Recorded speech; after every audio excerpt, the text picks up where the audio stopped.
Hey, what's up everybody? Welcome back to another video. So today we got a nice little install here. We got this mega big box here from ZL1 Add-ons, and guess what it is? It's going to be the front splitter. So I'm going to get myself prepped up here. We're going to jack it up. Seems pretty straightforward. I mean, there's one video that I've seen on YouTube, and that's the one that I'm going to reference to.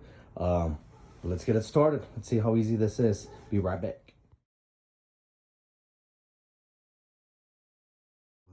I'm back.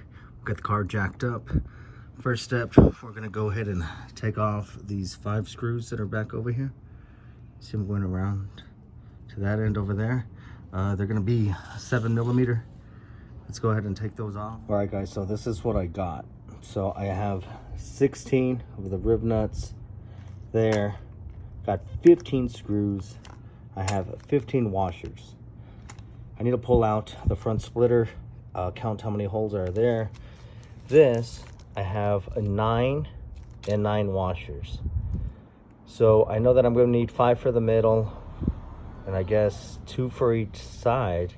Yeah, so that's right, because you know what? Actually, let me show you really quick. Sorry about the tire there. So I want to say, I think the other 2 are going to go here on the back end once I get them in.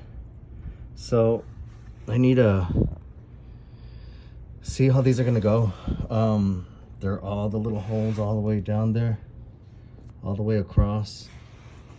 In the first video that I had seen, it shows that you're supposed to somehow go into the second plastic here, and I don't see it.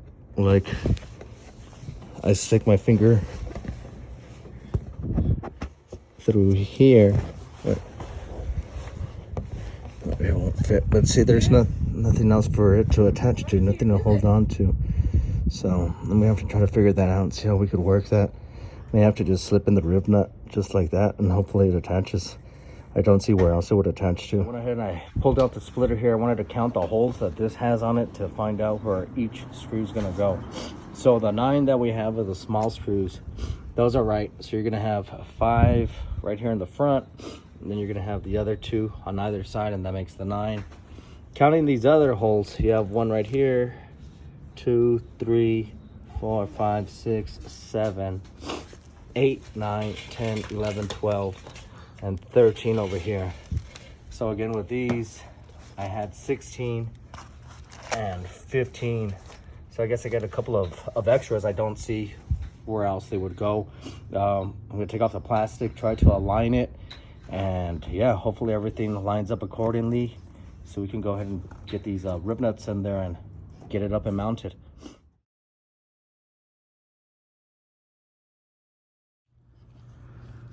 All right, guys, so I took out the 2 screws from here. You know that I'm noticing that I think when I installed this, these are supposed to go on the inside like this. See, so yeah, so these will attach because now you're able to screw in to both. You're able to lock both pieces down. In the front, I'm not exactly too sure again, but I'm gonna go ahead and just give it a shot. I'm gonna try to put in them rivets and kind of hope that these back ones that do have 2 layers are the ones that are gonna do the main supporting and hold everything up.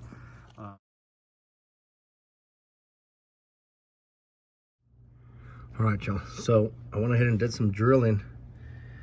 I went ahead and did this one here, and then I did this other one right here. Did that also to the other side, and that's really all the drilling that I needed to do.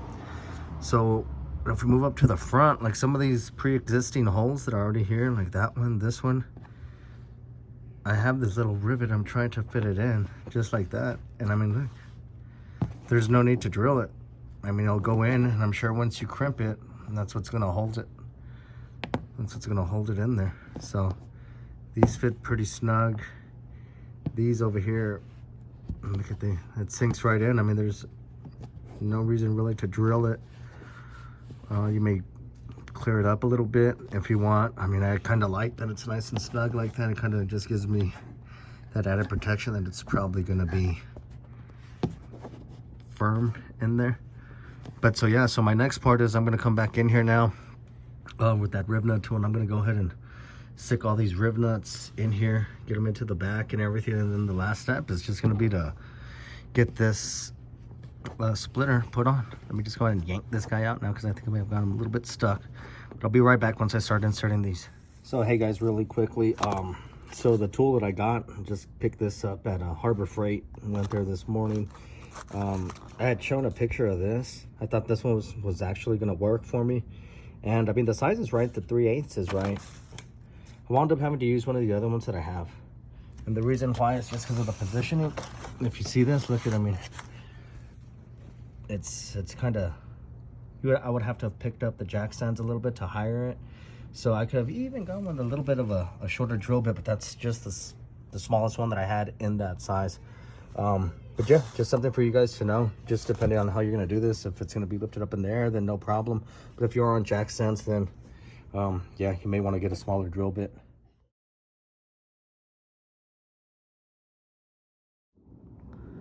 All right guys, so I went ahead and I got my first one in. I think I crimped it just a tad bit too tight there, as you can see.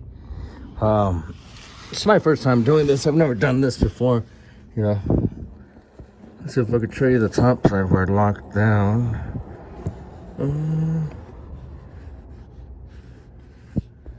Oh, there it is right there. Sorry about that. There it is. So it's locked in there. This sucker ain't moving.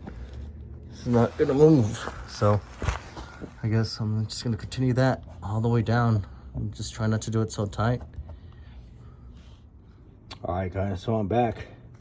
And I'm glad I had extras because man, some of these, they just don't go in. Not properly anyways, they like fall out. This one didn't work. This one didn't work.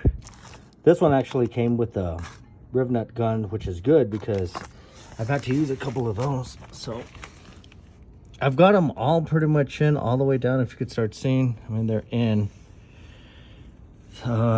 This one in the back though, right here, this one's the one that's giving me a lot of problems right here. The holes there, it just does not grasp. For whatever the reason, I mean, it just does not grasp. It'll grasp through the top, but it doesn't push through the second. Didn't have that problem on the other side. The other side went in just right. So I'm a little unsure of what to do. I'm gonna keep fiddling with it. I mean, I only got, what, 6 more tries, I guess, to try to get it right. All the other ones are in.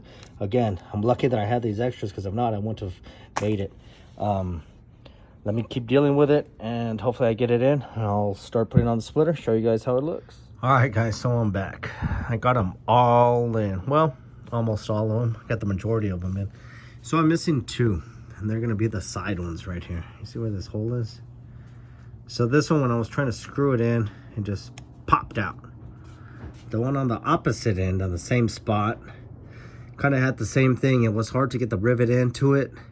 It just wouldn't stay. So needless to say, that one isn't in, and this one right here isn't in. All the other ones are good. Check it out. It looks nice and flush. Gotta wash the car now. Of course, I mean, I've been out here, but check it out. It looks dope, right? I think it looks really good. It's gonna look a lot better once we get the side skirts on there and those rear extensions. But for today, the project is over. Time to jack down the car.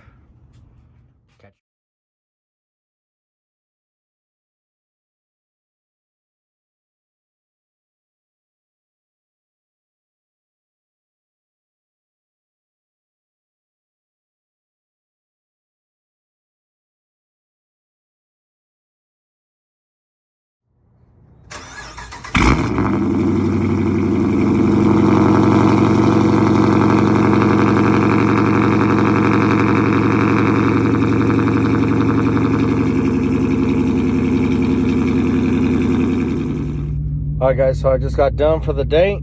If you guys don't have the EL wire already in your Challenger, you need to do it. It's dope. There's plenty of videos doing it, but it is something that looks very, very clean. All right, man, thanks for watching. Appreciate it. Y'all subscribe. Catch y'all on the next one.